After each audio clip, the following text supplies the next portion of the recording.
Hey, this is Liz J. Simpson, the founder of the Big Money Movement, where I help women confidently sell their expertise and secure higher paying business clients. I had to record a video. I'm coming off of a coaching call with the leaders, the women leaders in the Big Money Movement, and I'm feeling a little hot right now. Um, and not hot in an angry way, hot in a passionate way. Um, some of the questions from today's call just make me emotional and remind me of why I created the movement and the message that I need my ladies to hear me, especially my ladies who look like me, who, we really need to shatter the revenue disparity that disproportionately impacts women of color businesses, especially Black women-owned businesses. And there are many challenges that we face, and I'm one of those people that I believe in focusing on what I can control. Jack Canfield in the Success Principles talks about there's the equation is events plus reaction equals the outcome.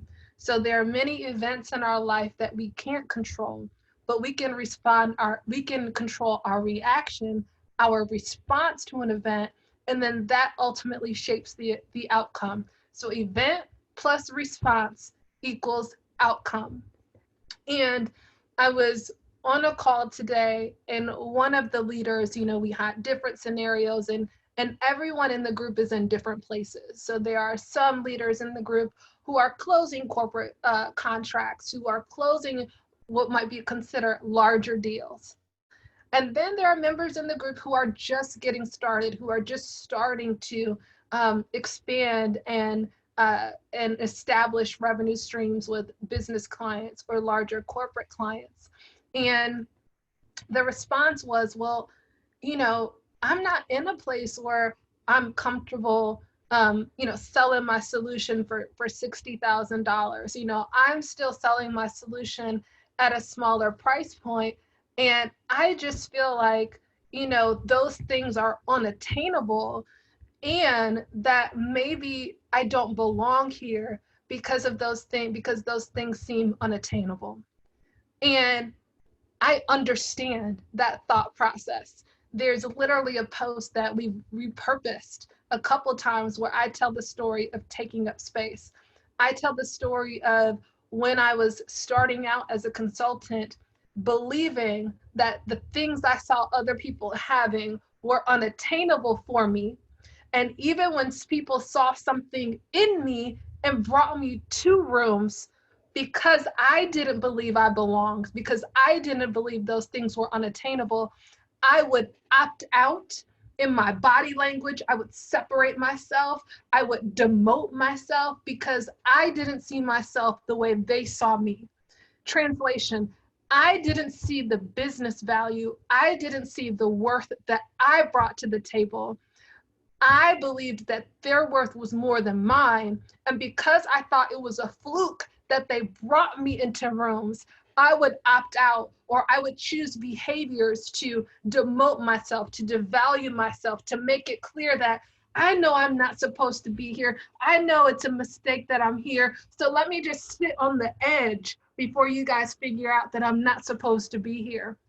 And it is that very behavior that gets me going, because that is something I just want to cut the head off of.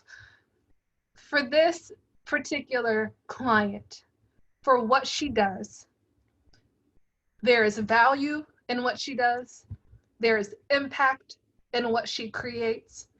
She has competitors who are charging exponentially more for the same service, if not lesser impact that she's creating. And even though she's in a room seeing the example of other women, the struggle she's having is, because I'm not doing what you guys are doing, I'm not meant to be here. And that is something I believe we probably all go through ascension, is feeling stretched and being at a place and you feel like you're in the middle, like I don't belong here, but I also want to know what you guys are doing. I want to learn. And the analogy that I gave her is the analogy of a framework that Rhonda Britton created. And Rhonda Britton talks about fear.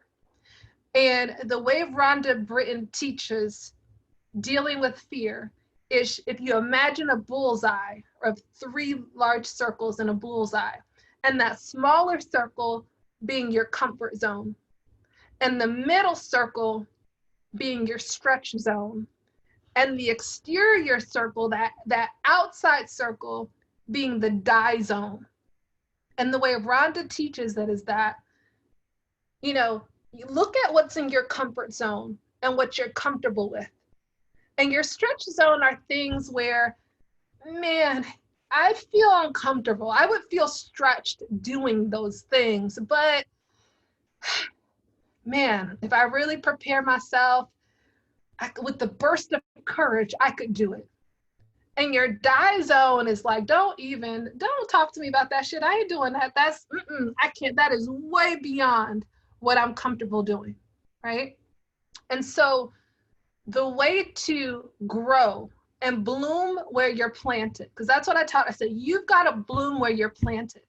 I don't expect you to be comfortable charging X amount today and 100 times that tomorrow. And if you do, bless it. But that's not the requirement. The requirement is to bloom where you're planted, to be grateful for where you are today, to see beauty in the season of the journey that you're in today, and to plant seeds today that create a harvest, an expansion, an abundance for tomorrow. So if we go back to the comfort stretch and die zone with Rhonda, so what we look at is, okay, I'm comfortable here. What are the habits? What are the practices? What are the skill sets that I can develop today that are going to be uncomfortable when I do those bad boys, but I can get them done? And then let's focus on developing those skill sets. Let's focus on growing healthy habits. They make us uncomfortable. We can do them. So then the question is, okay, you don't see yourself charging $60,000 today. Are you comfortable charging $1,500? What's the business case? What's the business impact? What's the ROI your clients are going to get if you charge $1,500 today? Okay, you're not super comfortable going after these large corporations. That's okay. You have a long track list of clients that you've served. Who's in your backyard that when you tell them the other associations and organizations that you work with, they're going to see, wow, this is the work that you're doing. Who are you comfortable in your network with right now, expanding and having conversations with? Okay, let's do that. Let's stretch and have those conversations with those low-hanging fruit in our network. Let's stretch and increase our pricing to a place where you see the value, you see the ROI, you're okay with doing that. And then when you cultivate that habit, what happens is that stretch zone over time becomes your new comfort zone because you've done it long enough and now you're comfortable in it. And then what used to be your die zone becomes your new stretch zone. And then you create a whole new die zone.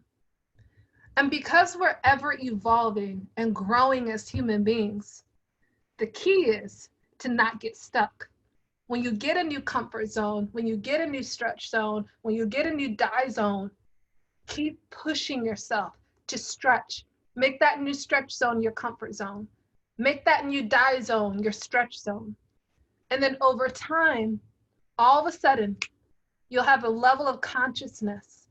You'll have a view of the world where all of a sudden those things that you would never demand for yourself, you would never expect for yourself, now have become your new normal, your new standard. Some people have quantum leap growth overnight. Some people stair-step their way.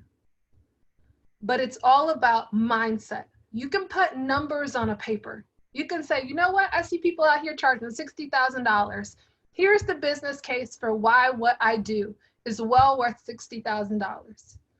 But if you don't have a level of consciousness, if you don't have a mindset, if you don't believe it, you're going to self-sabotage and not be comfortable with it. And to me, one of the most dangerous things is, because I don't see it for myself, I'm going to opt out of being in the room. And the challenge is, I believe, it takes being in the room. It takes being uncomfortable. It takes being exposed to other people's normal. And next thing you know, subconsciously, their standard that you thought was unattainable becomes your expectation. And it's amazing how when we expect things for ourselves, they show up. What we focus on most is what shows up in our lives. And I believe one of the challenges for struggling women entrepreneurs is because you feel uncomfortable in rooms with people doing things that you think are unattainable. You then go and shrink and diminish your value, and you surround yourself with other struggling entrepreneurs so you can feel good about yourself because you think the little, measly crumbs that they're picking up are attainable. And then you now create a barrier for the growth. If you're in rooms and they make you uncomfortable, good. Stay there until you're comfortable. Grow, expand. If you're in rooms and you're too comfortable and everybody's struggling and you guys all have the status quo, if you can be a blessing, be a blessing. But you better find a room that you're uncomfortable with, and you better demand a seat and stay there. I don't even know if I even have a point of this recording, but I just had to say that because I feel like someone needs to hear this. If you are not being brought into networks, if you're not being brought into rooms, if you're not having conversations where you're having to pray, meditate, deal with anxiety, and have oh shit moments before you step into those rooms, before you step to those tables, before you have those conversations, before you approach those prospects, then I challenge you to say that you've been stuck into a comfort zone for far too long. You need to be having, oh shit, I shouldn't be here. Somebody's going to figure out I'm not supposed to be here moments, because that's how you know you're continually stretching yourself and you're growing. To my women in business, I need you guys to be in rooms where you're uncomfortable, because that's the only way we create new normals for ourselves. And that's the only way we shatter the revenue disparity. As I told my client, behold the turtle, for he only makes progress when he sticks his neck out. If you're on this entrepreneurial journey, it ain't easy. And whoever's saying it, I need to see receipts, because this shit ain't easy. This is some of the most challenging work you can ever do. But behold, because when you make progress, when you stick your neck out, and you can do it, you can do it. Just stretch yourself and be in rooms where you can borrow faith and possibility from those around you.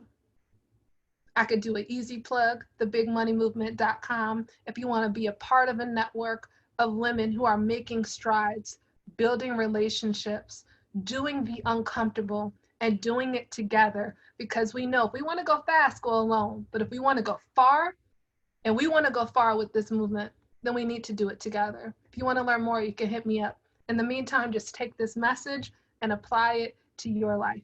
All right, this is Liz, again, from the founder of the Big Money Movement, signing off. Excuse the rawness, excuse the emotion.